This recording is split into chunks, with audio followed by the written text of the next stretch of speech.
পুলিশের সাবেক আইজিপির ফ্ল্যাটে অভিযান চালিয়ে যেসব জিনিস পাওয়া গেছে তা দেখে আপনি তাজ্জব হয়ে যাবেন। দেশের সাধারণ মানুষ যেখানে পরিবারের সদস্যদের মুখে দুবেলা দুমুঠো খাবার তুলে দিতে হিমশিম খায়, সেখানে বেনজিরের মতো পুলিশ কর্মকর্তারা গড়েছেন সম্পদের পাহাড়। শেখ হাসিনার ছত্রছায়ায় থেকে পুলিশের সাবেক আইজিপি বেনজির আহমেদ হয়ে উঠেছিলেন লুটপাটের কারিগর। বিগত স্বৈরাচারের আমলে তিনি আসলে জনগণের সেবা কতটুকু করেছেন সেটা প্রশ্নবিদ্ধ, অথচ আমরা যখন তার বাসা তল্লাশি করলাম সেখানে আমরা দেখলাম বিপুল পরিমাণ তার যে পরিমাণ স্যুট বলেন, জামা বলেন, ট্রাউজার বলেন, নারীদের পোশাক বলেন, যে পরিমাণ তার বাসায় পাওয়া গেছে সেটা আসলে আমাদের সরকারি কর্মকর্তাদের জন্য মানে আমাদের জাতি হিসেবে সবথেকে লজ্জা পাওয়া উচিত যে তিনি একজন সরকারি কর্মচারী, তার উচিত ছিল জনগণকে সেবা করা, জনগণের সেবক হিসেবে তার কাজ করা, কিন্তু জনগণের সেবা তো আমরা পাই নাই, উল্টে আমরা পেয়েছি যেগুলো আসলে বিতর্কিত জিনিসপত্র।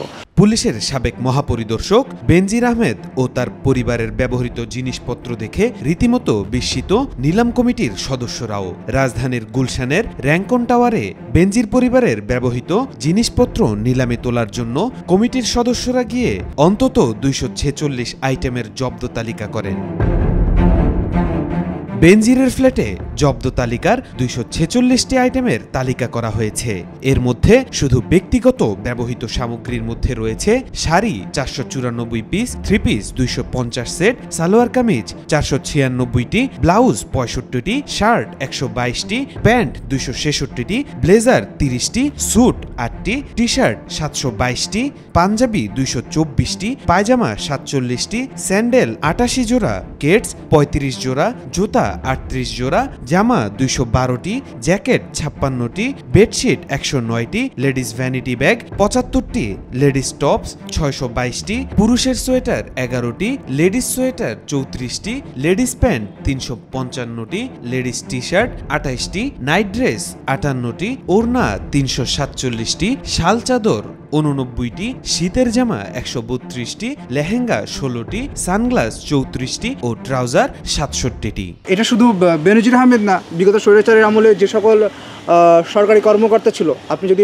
আরও তদন্ত করা যায় বা আরও যদি দেখা যায়, আর যদি তদন্ত করে বের করা যায়, দেখবেন এরকম হয়তো আরও অনেক কিছু আমরা দেখতে পাবো, আরও অনেক কিছু বিতর্কিত জিনিসগুলো হয়তো আমরা অবশ্যই পাবো। এছাড়া রয়েছে বিপুল সংখ্যক বডি স্প্রে ও পারফিউম, ড্রয়িং রুম, বৈঠকখানা, theatre room, corridor, kitchen room, master bed সহ অন্যান্য বেডরুমের ব্যবহৃত জিনিসপত্র তালিকার অন্তর্ভুক্ত করা হয়েছে। ফ্ল্যাটে 19টি ফ্রিজ এবং প্রতিটি রুম মিলিয়ে প্রায় 100 টন এসি রয়েছে।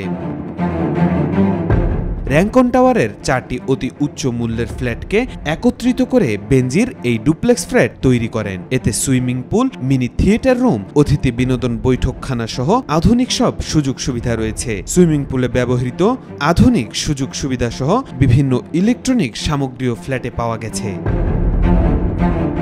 ক্ষমতাচ্যুত প্রধানমন্ত্রী শেখ হাসিনা দেশ ছেড়ে পালিয়ে যাওয়ার আগেই নতুন পাসপোর্ট বানিয়ে 2024 সালের 4 মে গোপনে দেশ ছাড়েন বেনজির ও তার স্ত্রী কন্যারা। দুদক তদন্ত টিম ও নিলাম কমিটির সদস্যদের মতে বেনজির দম্পতি গোপনে পালিয়ে যাওয়ার সময় ব্যাগ ভর্তি স্বর্ণালংকার, টাকা ও বৈদেশিক মুদ্রা নিয়ে গেছেন। ইতিমধ্যে দুদক 11,34,50,000 টাকা পাচারের অভিযোগে বেনজির আহমেদের বিরুদ্ধে মামলা করেছে। তাওফিকুল ইসলাম, আজকাল।